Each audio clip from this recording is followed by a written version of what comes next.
welcome to Let's Get Growing. It's Jo Swann here from Bulwell Forest Garden in Nottingham. And here we are, and we're back. Yeah, that's the exciting news. So our Let's Get Growing scheme is back after a short winter break in January.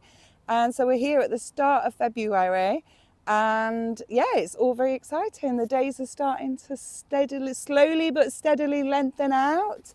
And there's signs of spring popping up everywhere. So these are our lovely snowdrops in our woodland, and they really brighten up the start of February. So yeah, so we've got a new pack for you. So let's get busy, let's get cracking, let's get growing. Okay, so for this week's pack, we've got a rosemary. So rosemary it's an evergreen herb, so it's quite nice at this time of year. It's a hardy perennial. Obviously it likes sunshine, but it does stay green throughout the year.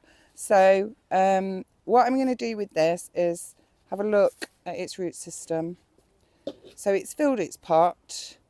It's not pot bound, but it has filled its pot. So I'm going to put it into a bigger pot. And once it warms up, this is going to grow really quickly. So I've got this size pot, and I'm going to fill it probably just over halfway, and then I'm going to tease this out gently.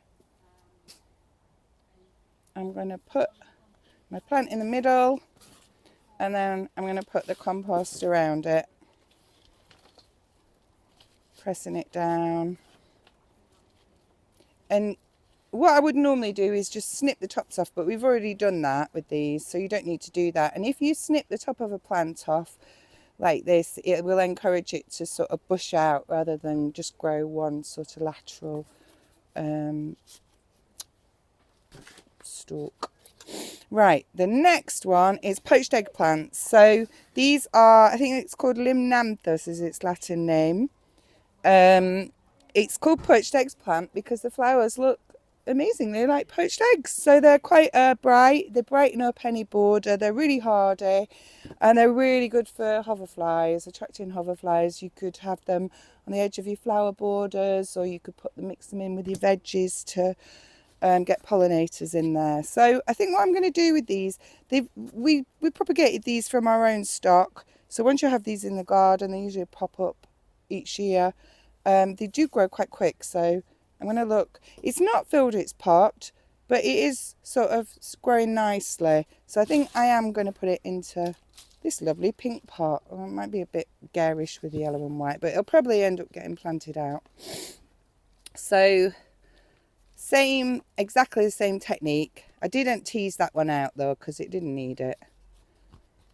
So, and then finally, very excitingly, it's that time of year when we chit our potatoes. So you should have 3 Charlotte potatoes, and Charlottes are, if you're just going to grow one kind of potato, Charlottes are the one. And this year there's been like a bit of a shortage of potatoes, and everyone's scrambling around to get certain varieties because the weather's been so poor in Scotland that it's affected the seed potatoes. But anyway, we got some. So what we're going to do with these is you're going to need an egg box. This is too big, but it's all I had. So we're going to place them in the egg box. So the potatoes got something which are called eyes, where the shoots. And normally you wouldn't want to encourage this with potatoes that you're eating, but we do for ones we're going to grow. So we're going to encourage it to grow some small shoots, so that when we do plant it around Easter, we do plant them around Easter time, they'll make a good start. So I'm going to put the eyes topmost up, and then I'm going to place these in a frost-free place out of direct sunlight. So if you've got like an unheated bedroom or somewhere that's not too, you don't want to put them next to a radiator, and they don't want to be in direct sunlight, but they do need light. So that's it, chitting potatoes. And then I was just going to show you the Babbington Leeks, which are fantastic perennial leeks that we had in the winter in our packs. And these, I put them in toilet roll tubes, and they're all shooting. So I leave them a little bit longer before I plant them out. Okay, and then we're just going to have a little look outside.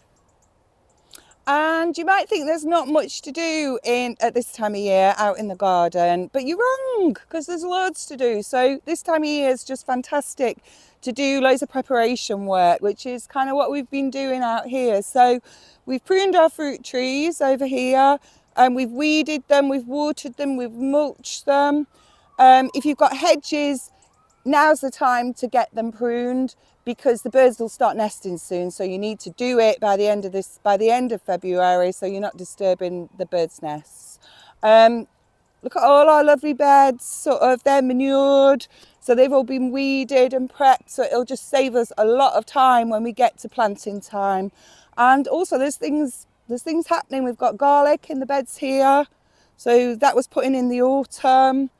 We've got broad beans, which are quite a hardy vegetable, so they were autumn sown.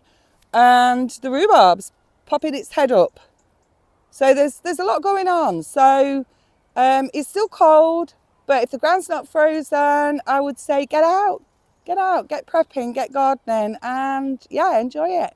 It's a lovely time of year, full of promise. Okay, thanks very much for watching. Bye.